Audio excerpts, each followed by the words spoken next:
This conference will now be recorded.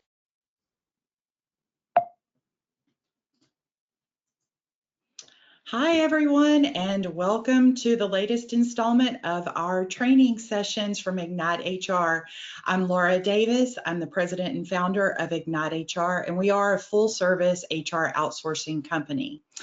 As we move through our session today, please be aware that you can use the chat feature for any questions that you might have, and I'll be happy to answer those as we go along.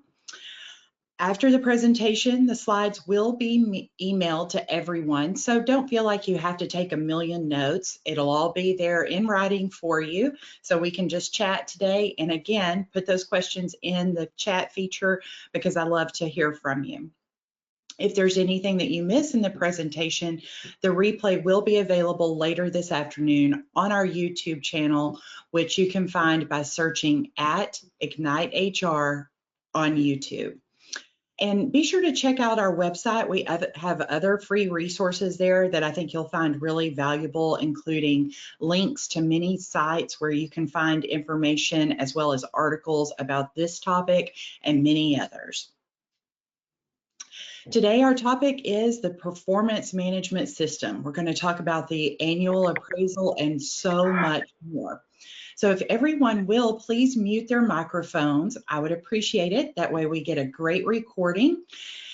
And the topic of performance management, I would say, is kind of controversial these days.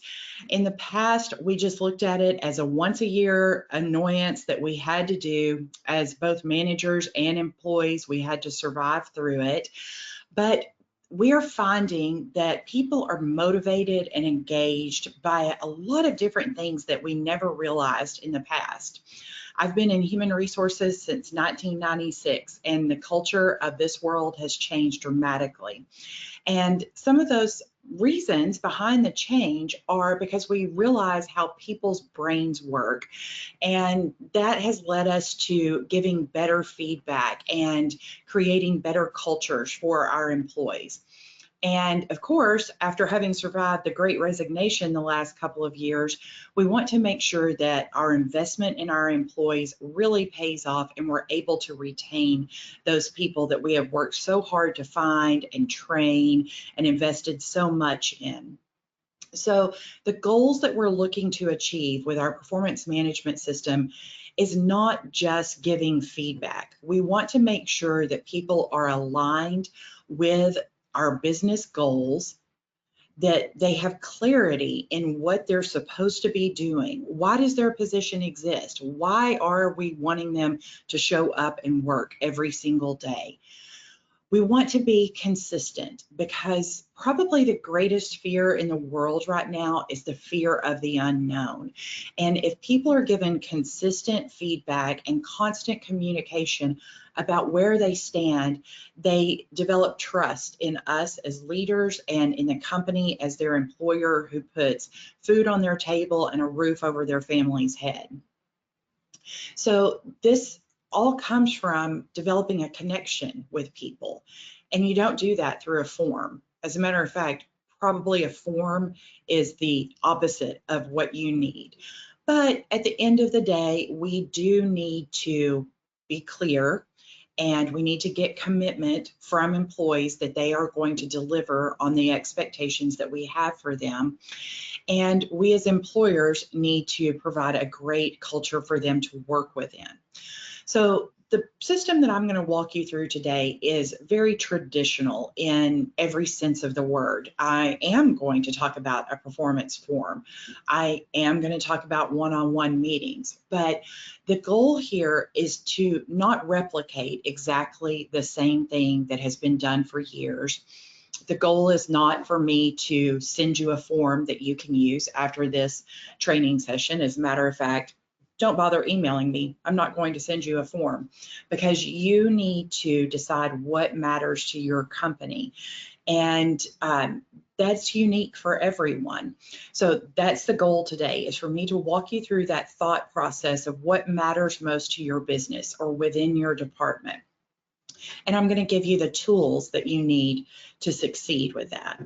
So I came up with an 8-tool package that I think if you were to sit down and think through every one of these tools and design something for your company, I think you would have a very consistent, clear loop of feedback with your people. So I'll go through each one of these and give you some tips about what will make those successful for you. The first of those being a performance journal. It can be as easy as this. It's a spiral notebook. I prefer email, so email is kind of my brain. If you look at my email inbox, that's my to-do list. If I need to make a note about something that I want to remember lately or later, I send myself an email. And let's say that Jane Doe is on my team and I want to remember that a customer gave her kudos for always being readily available and happy to take her call, or whatever the case may be. So I just send myself an email, put that employee's name in the subject line, and when I receive it, I move it to a folder that is titled with her name. That way, whenever I go to get ready for my one-on-one meeting, or maybe even compose her performance review at the end of the year, I remember all those things that happened along the way. And that can be positive feedback, neutral feedback, or maybe some correction that needs to be made, and I didn't have time in the moment to talk about it, or it wasn't the appropriate time. Some people choose to use a Word document, or maybe even the Microsoft program called OneNote. You might just save a file named Jane Doe, and this is all your running list of notes, maybe ideas for Jane's future training and development, maybe something Jane said that caught your attention that you wanted to talk about more in her next one-on-one meeting. Any of those things are great tools so long as you are consistent in making those notes in the same place all the time. Many HR systems now, like if you use a system like Paylocity, Paycor, Exponent HR, there's a million of them out there. They all have some form of note-taking module within there. So go to your employee's personnel file or personal record, or whatever that system calls it, and I bet you find a tab called Performance Management. And within there, they probably call it a performance journal or something of that nature, and they have a place right there where you can make notes. And it's really cool because then it's all in one place. And also, if that employee transfers to another department, the new manager will have your historical notes in that format. So however you do it, I want you to develop some sort of system for keeping notes, and this will help you prevent writer's block at the end of the year when you're writing out that performance appraisal, or get ready for upcoming meetings with the employee. The second tool I feel like might be one of the most important tools that we're going to discuss today, and oddly, I just added this one right before the presentation. And that's customer feedback. I don't know why I didn't think about this first, but this is what really matters, right? What our customers think about what we're doing. So every single person has a customer. Some of them are more obvious than others. You have your salespeople in your customer service department, or if you're joining us today from a medical practice, there are people who provide direct patient care. But there's some that are a little less obvious. Your vendors, you really need good vendors who are supporting you, who you have great relationships with, because those are the people that help you deliver service. And then there's business partners.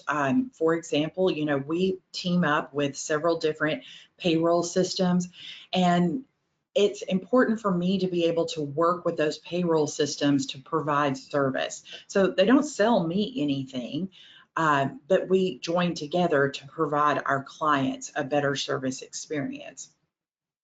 So if my team isn't developing the relationship with those business partners, then that could cause, a little hiccup in my business process. So I want to make sure that we look for feedback from those outside customers.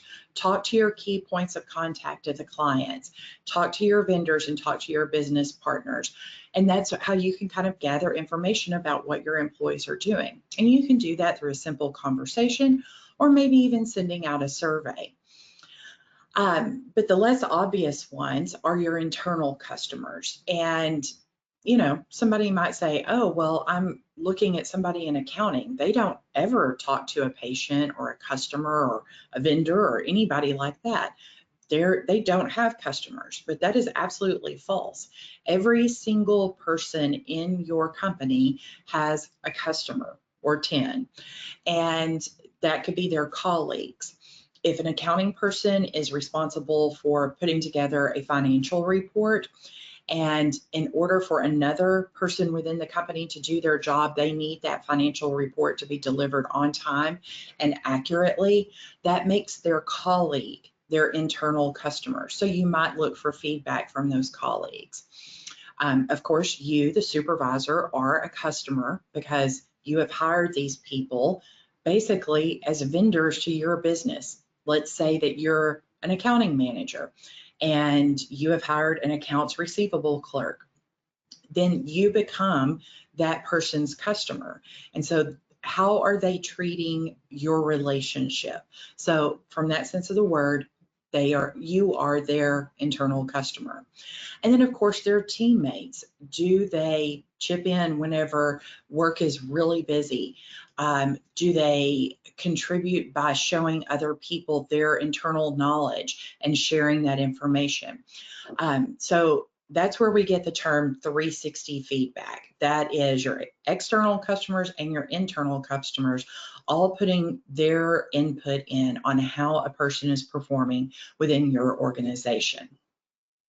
And again, very simple to collect. Can be done through surveys. There's a free tool out there called SurveyMonkey. You can put that together in probably 15 minutes, send it out, and just ask a few questions about how we're doing. The next tool, which if you've participated in a single one of my training sessions, you've heard this before. It's the one-on-one meeting. And I suggest that you do these on a very regular basis. Around here, we do them once a month, one-on-one, and then we have a team meeting once a month. And that's our chance to bond, talk about processes and procedures that flow throughout our company. It's time to deliver training and talk about important subjects that are coming up in our industry. But when we're meeting one-on-one, this isn't necessarily just about giving feedback. I always say, listen more than you talk in these. So you'll notice as I go through the agenda here, I am asking a lot of questions. How are you? And I mean that on a personal level, like, how are you doing? What's going on in your world, outside work, inside work, and how can I support you? That's how the meeting should start off. And you'll notice that I didn't give any feedback there. Now, if they come in and they say, oh, my work world is absolutely insane, I'm stressed to the max, then we might delve into that topic and I might give them some advice, some recommendations, or some feedback. But that's not the main agenda item here. The agenda is really to build a bond with that person and build trust so that when it comes time to give feedback, they know that you have their best interest at heart and you want to see them grow and succeed. If you're one of our clients, I'm sure I've shared with you a list of conversation questions. I like to ask something different at every meeting, and this could be as simple as, what procedures in our company do you think we could make more efficient? How could we make those more efficient? Or how do you think we could grow our business? Many, many different questions. I think I've got upwards of 80 questions on that list. And I just go through those and we talk and we converse about those things. And again, the occasion may arise where you give feedback, but that's not the main agenda item here. Typically through the first 4 questions and through our conversation questions, we develop some action items. Let's say that I did ask how we might make a process in our company more efficient, and they had a suggestion about how to do that. I may have an action item to add to my list where I investigate a new software, or maybe we need to look at hiring a new resource. There's many different things that might go on my action item list, or there might be something to add to theirs. For example, if they tell me that their work world is very stressful and they're feeling overwhelmed, their action item might be to figure out what they can delegate to someone else within the department. Or if someone else not doing their job in a timely manner or not accurately is on the list of action items for them, we might ask them to share knowledge with their teammates so that they can help them improve as well. So at every meeting, we'll review the action items from the previous meeting, as well as develop a list of new action items. Okay, now to everybody's favorite topic, the annual appraisal. And I'm going to go through a rather traditional setup here. We're going to have like 3 or 4 parts that I'm sure you've heard before. But again, the idea is to customize this for your business's needs. And if you're not a business owner, you're a department manager. Instead, I want you to think of this as my department is a business unit, and my business unit or my department is delivering a service to the company as a whole. So think of yourself like a vendor, and what is the vision, the mission, the reason that my department exists? And ask yourself what matters most to you in delivering that client service. What is your main business or department objective that never ever changes? So if you're in the human resources department, you are always there to ensure employees are engaged, motivated, that the company is protected from legal liability. Those are our main business objectives that never ever change. Now, we might have different initiatives to get to those objectives, but the main ones that never change. I want you to answer those 2 questions. So again, back to going back to the HR department and Ignite HR as a whole, I, as a business owner, would answer those 2 questions this way. What matters most to me is client trust and employee independence. And I answer that because if I don't have the trust of my clients, I have nothing at all. And secondly, if my employees don't operate in an independent manner, if I constantly have to tell them what to do or give them instruction, then I, as a business owner, can't focus on growing my business. So that's what matters to me as a business owner. And my main business objective that never ever changes is that I want to free business owners up of their HR department's burden so that they can accomplish their goals of their business. So I'll say that again because I think I stumbled over it.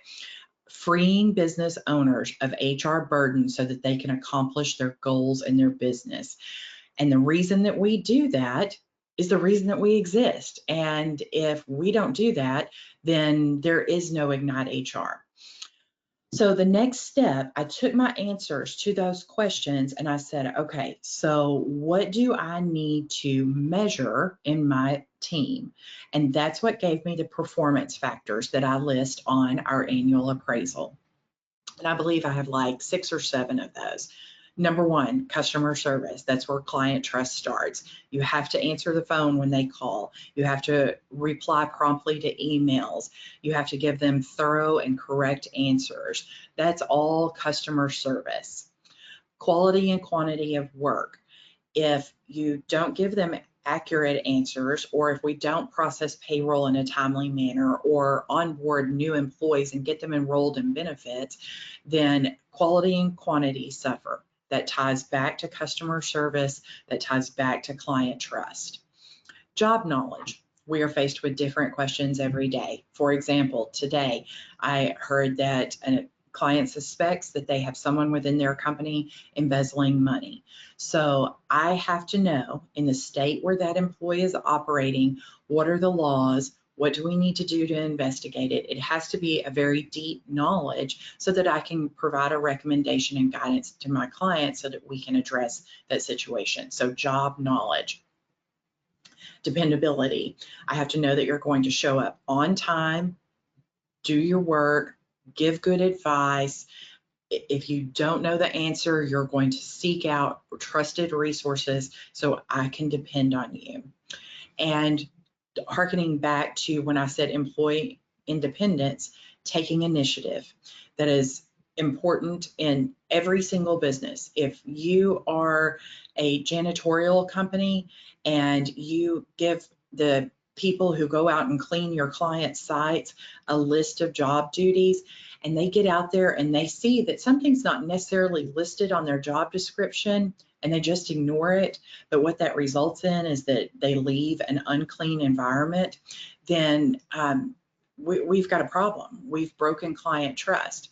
Now, if they take that initiative and go ahead and fix the problem, or, if they feel like maybe this is a little bit outside the scope, if they ask their supervisor if, oh, okay, is this something that we should do? Or maybe it's just something that we should notify the customer that the situation exists, would you like to address it?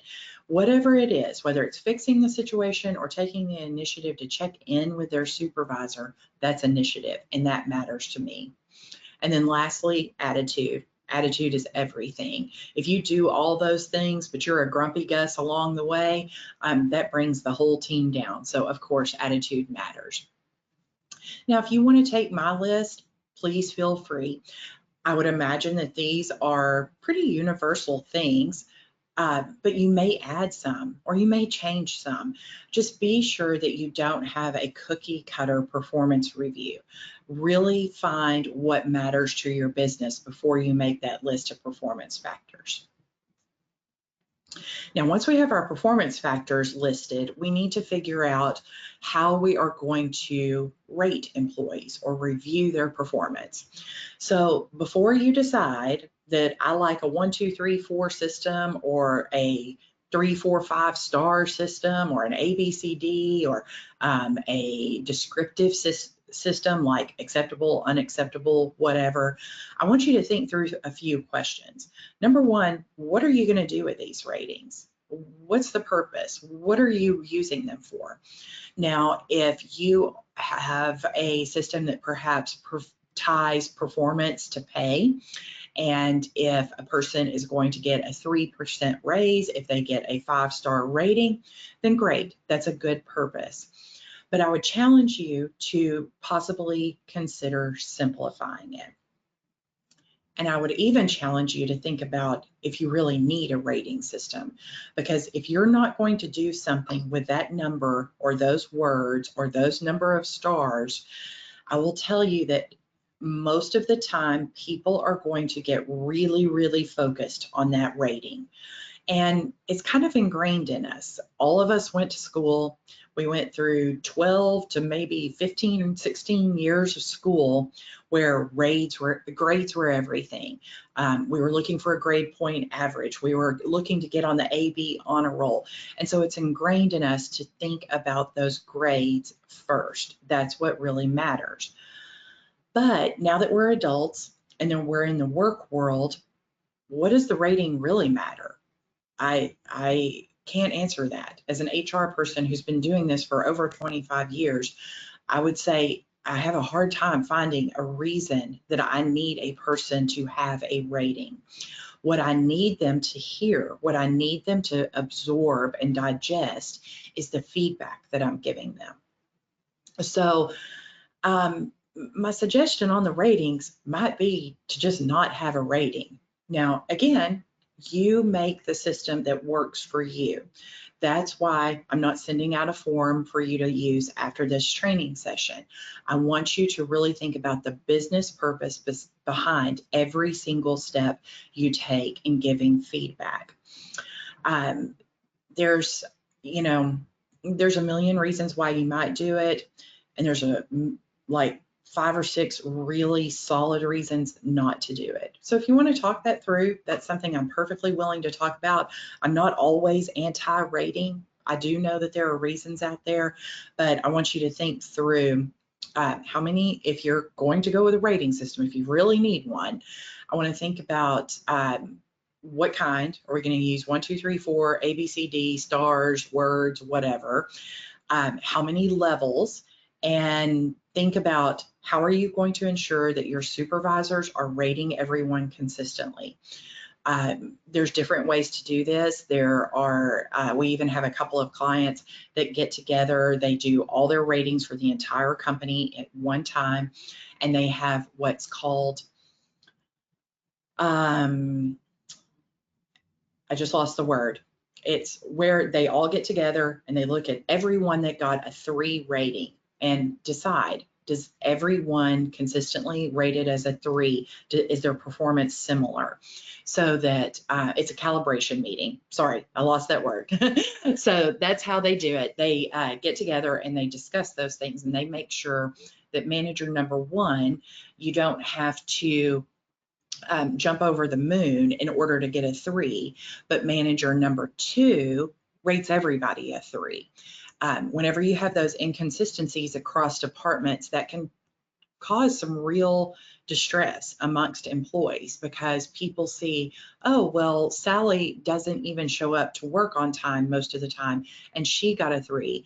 But here I am, accelerating my education, enhancing my skill level, working really hard, and I too got a 3. And that doesn't feel fair. And that doesn't build a culture of trust and development and continual engagement and learning. So be really careful that everyone across the company understands what is a 3, what is a 4, and what is a 1. So think about the psychological effects of the words or the scale that you're using. Sometimes people see number 1 as that's the great, that's the best. And sometimes number 1 is the lowest. So make sure that people understand your rating system, and realize that whenever you give someone a high rating, you're giving them a great sense of accomplishment, and you're telling them that, oh, you always exceed expectations, and there's not a whole lot of growth that you have left to do. We're going to need to find a new place for you, or a new responsibility, or pay you more. And are you prepared for the effects of that high rating and what the expectation of the employee will be as a result? And on the flip side of that, if you give them a low rating, you have to deal with the emotions that come with a sense of failure or a sense of urgency, and people start feeling like, I'm about to get fired, and they start looking for a job. Well, what if that's not really the case? What if they're just new at the job and they're still learning? So just think about how it makes people feel when they get those ratings, and deliver the news accordingly. But always know, whenever you've got those ratings, employees tend to focus on the rating rather than the feedback. So be very, very careful and strategic with how you use that. And then the most important part of the whole thing is feedback. And I encourage you to always keep it future focused. If we're getting together every September to rehash the last 12 months, I can't imagine that that will be a super productive conversation. A better way to do that is to say it this way. In the past, I've seen you do one thing. In the future, I want you to see you do this other thing, or this additional thing. And this statement can be crafted to be any kind of feedback that you need it to be. It can be positive feedback. For example, you've demonstrated great ability to handle unhappy customers, such as the situation on Tuesday with Mrs. Smith. I'd love to see you create a training session to share your strength with the team. So that's positive feedback, and it reinforces the great thing that that person has done. And you'll notice that I was very specific. I even referred to an instance where I observed this person being great at handling unhappy customers.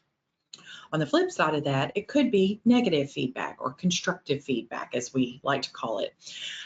When you told Mrs. Smith there was nothing that could be done to correct the issue without even asking her what resolution she was seeking, that caused Mrs. Smith to leave us a poor review. In the future, a better way to handle that would be to ask the customer, how can we make this right? And so there, not only are you giving feedback, you're talking about in the future. And one of the really cool things that I've seen statements like this do is it removes defensiveness. Or at least lessens it. And that's probably, as a supervisor, one of our greatest anxieties in going into a performance review meeting and delivering feedback is people tend to get defensive. And that's because they're humans and we all have an ego and we all want to take pride in the work that we do. So instead of harping on what they've done in the past, let's keep it future focused and talk about what we'd like to see instead in the future. And this isn't your traditional sandwich feedback, that went out of style 20 years ago when we realized that that didn't work. What this is talking about how we can be better tomorrow. And we can even go so far as to make this very neutral feedback. For example, when a person is in the learning stage, either because they're a new hire or they're taking on new responsibilities, you could say something like, you've completed the first 3 phases of the customer service training. The next step will be to complete the certification test. It's very neutral. It's just a fact. And so we're looking forward.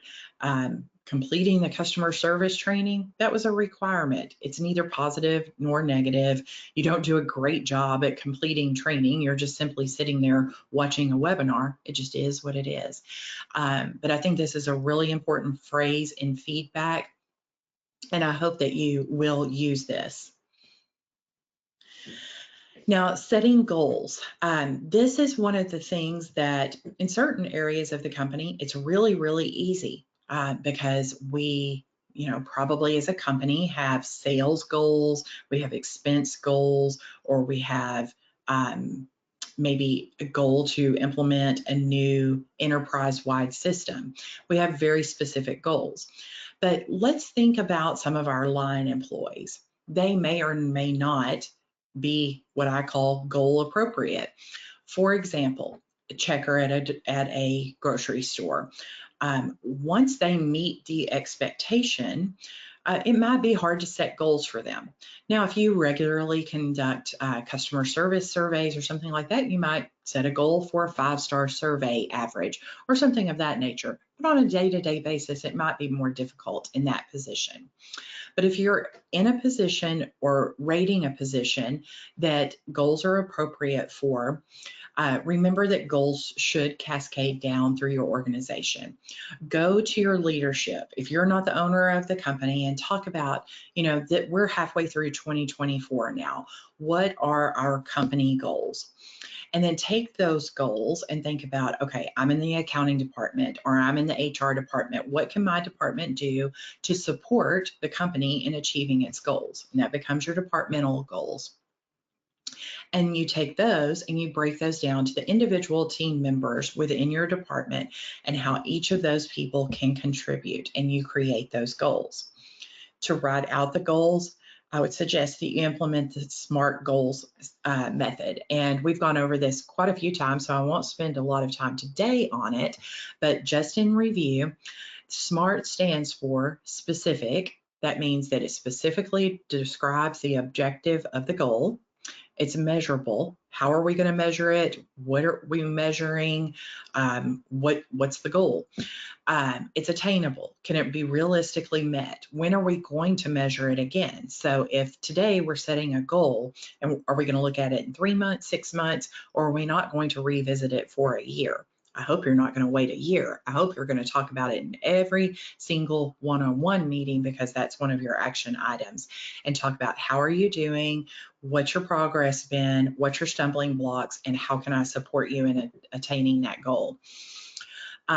It's relevant. That means that, your individual goals meet your department goals and your company goals. And then lastly, it's time bound. We have clear milestones along the way and deadlines. So if it is a year-long goal that we need to achieve, what portion of that goal needs to be completed in 3 months, 6 months, and so on. So that is what I would suggest you put on your one-on-one meetings, so that we're looking at those goals every time we get together and making sure that we're meeting those milestones. And then goal achievement rating. I often see this on companies' forms, and in my opinion, goals are either achieved or they are not achieved. Some people do prefer to use percentages. Um, I've seen 1, 2, 3, 4 ratings. I've seen all sorts of things. But again, if a goal is written in a very specific way, it should be a yes or no question. Was it achieved or was it not achieved? And that's your rating. I just want to remind everyone before we keep going on that we do have the chat feature. If I'm saying anything that is confusing to you or that you'd like for me to dive deeper on, please enter that message to me in the chat feature and I'd be glad to expand on any of these topics. We're doing great on time, so I will have time for questions and answers at the end of our session. So if you were with me last month, we talked in depth about supercharged job descriptions. And so what I would like for, if you weren't there, I'd like for you to go back and watch that session on our YouTube channel, because supercharged job descriptions are tools that you can use in your performance management system, because what it does is it takes the traditional job description and it elevates it so that it is a dynamic document, so that it changes as business needs change. And it contains everything that a normal traditional job description does, plus it gives you purpose, it sets expectations, it outlines priorities, and it sets standards for how we do our work. So I thought that was a really good session. I got a ton of feedback, a ton of questions about it. And so if you're interested in learning more about that, I really suggest that you go back and watch the session and add this tool to your toolbox, because it can be super valuable in this performance appraisal. Okay, so employee communication. So imagine if you were an employee and you'd started at a new company, and we're, 3 months in or so. It's pretty typical. After about 3 months, we do our first feedback review with a new employee. And it came as a complete surprise to you what you were being rated on or what you were supposed to be doing. So that's where employee communication comes in. I would suggest that once you design your system, you do a meeting, a webinar, or maybe even a simple guide or email that you send out to employees, and talk to them about what are our performance factors. Remember when I talked about customer service, initiative, quality and quantity of work, and give the definitions of each one of those, the definitions that fits the entire company. You don't have to write an email to every person, just an introductory email. This is our performance management system. Also give that information to every single new hire. This is how it's going to work. This is what you're going to be rated on. This is how you will be rated. This is when you'll be rated. And maybe dive deeper and talk about what great looks like in each of those performance factors for that particular person. I would also suggest that you train employees on giving and receiving feedback. We actually just completed recently a kind of reverse appraisal, if you will, within our company. Every year in June, I ask my team for feedback about me. And I'll tell you, it's not the easiest thing that I do, because every once in a while I kind of worry. I'm like, am I doing my job as a manager really well? The way that I ask for that feedback is I ask my team to get together. And again, if this doesn't work for you, you don't have to do it this way. This is just what works for us. I ask my team to get together, assign one person as the note taker and reporter of the meeting, and I ask them, what should I stop doing as a manager? What should I start doing? So what are they not getting enough of? And number 3, what should I continue doing? Whoever sent the balloons, thank you. That was really cool. I don't know how you did that. But what should I continue doing? So what do you like? What's working? And my team gets together and they give me feedback. And whenever I get that email where the note taker has outlined all their notes, what I should stop, start, and continue doing, I hold my breath a little, but I tell you what, every single word that I get is very, very valuable to me. And it sets my course for my own performance for the next year. And I feel like we've made some really great strides with that. So to do that, I had to educate them on giving feedback. We as managers do need feedback, and we need it to be constructive. Also, if you're going to ask coworkers to give feedback about each other, we want that to be done in a constructive manner also. Let's face it, there's different personalities within our team, and not everybody's good at constructive feedback, but that is a professional skill that every single person from the janitor to the Oval Office needs, is the ability to give and receive feedback. So there are training programs. We at Ignite HR can give those to your employees. You can Google one. However you do it, that is a professional skill that should be taught to every single person. It also teach them to be their own best advocate. Tell them, I keep a performance journal about you. I keep notes and ideas, and it allows me to give feedback. I'd love for you to do the same. That way, if there's something that I miss, then I know about that. My entire team is remote. I don't see them very often. And I know there are great things that they accomplish every single day that I miss if they don't give me feedback for themselves. So teach them to be their own advocate by keeping those performance journals. And always clarifying expectations. That goes back to, going over the supercharged job description with your employee. If you write that thing and then put it in your own folder and never talk to them about it, it's virtually worthless. But if you use that as a conversation tool, maybe for one of your one-on-one meetings, like let's go through your job description and talk about the expectations of every single responsibility, that's a great thing. So build that communication and that loop of feedback. Again, I know I harp on it. Probably when I die, I'm going to say on my tombstone, like she really did her one-on-one meetings consistently, and she noticed whenever she fell off the wagon and didn't do them consistently. But those things really, really teach people how to deal with actionable feedback, how to track progress, and how to make sure that their expectations and your expectations are aligned, and it eliminates any chance of surprises at the performance review. Because managers, I hate to tell you, but if we get to a performance review and we give feedback that comes as a complete shock to an employee, we haven't done our jobs. And that is probably one of the most important things for us to learn, is that feedback isn't just for the employee, it's beneficial to the organization as a whole, and it's something that we should be committed to giving on a regular basis. Okay, so talking about us giving feedback, if you're a business owner, I strongly advise you to train your managers to give feedback. Whenever we start working with a client to design their performance management system along with them, one of the tools they will absolutely get every single time is a manager's guide to performance management. And the business owner or CEO, whoever I'm working with, they and I will sit down and go through every performance factor and define exactly what that means, and talk about those sort of things, talk about the rating system and how to calibrate that across the organization.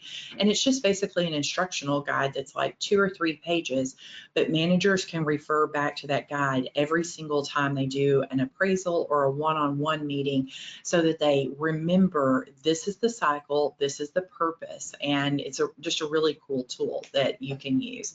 But you can design one of these things for yourself. It's really cool.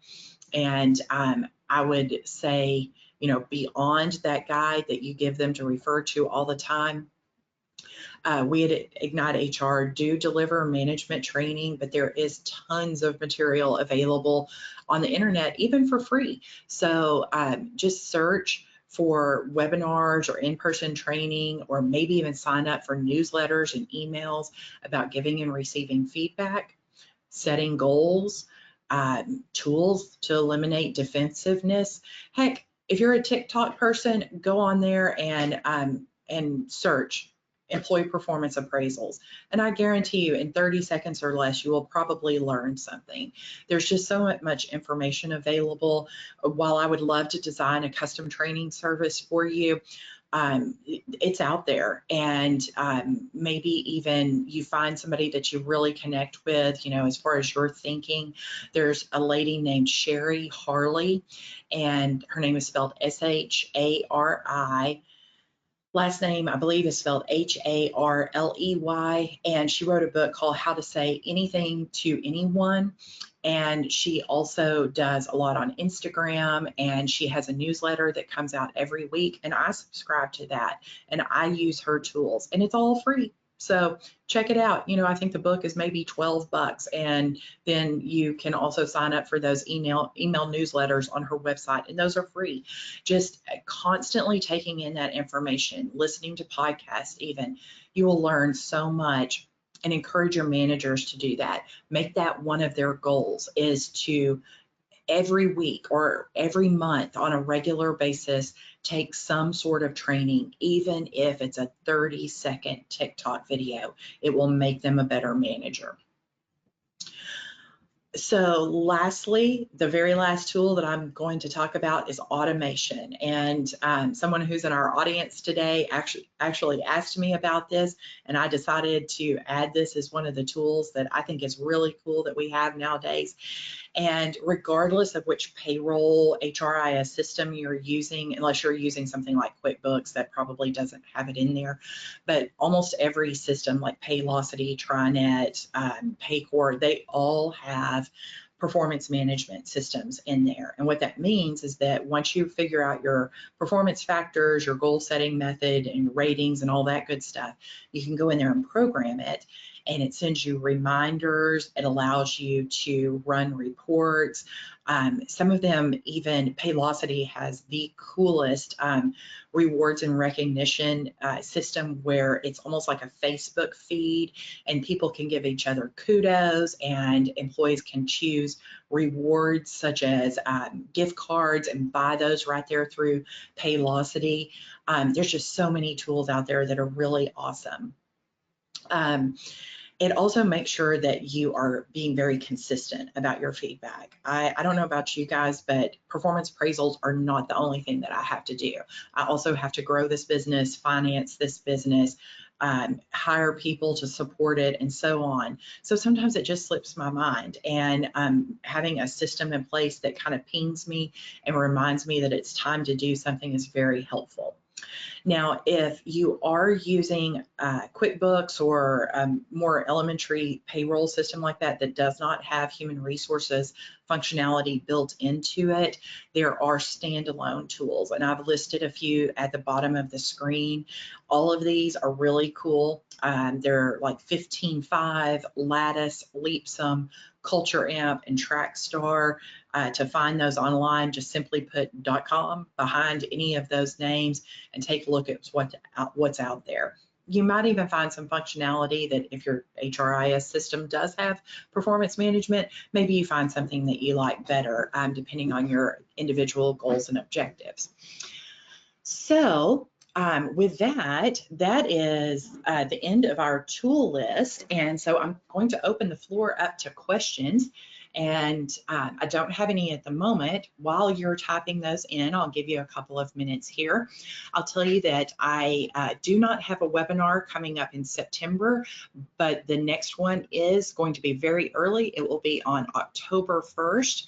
And I think I might talk a little bit more about giving positive feedback and future focused feedback. I believe that will be our topic, but it kind of always depends on the feedback I get after these sessions, because almost without fail, after I close down the webinar, I look at my email and people have asked me some really good questions, and it kind of tunes me into what you're thinking, what you're feeling, and the challenges that you're facing.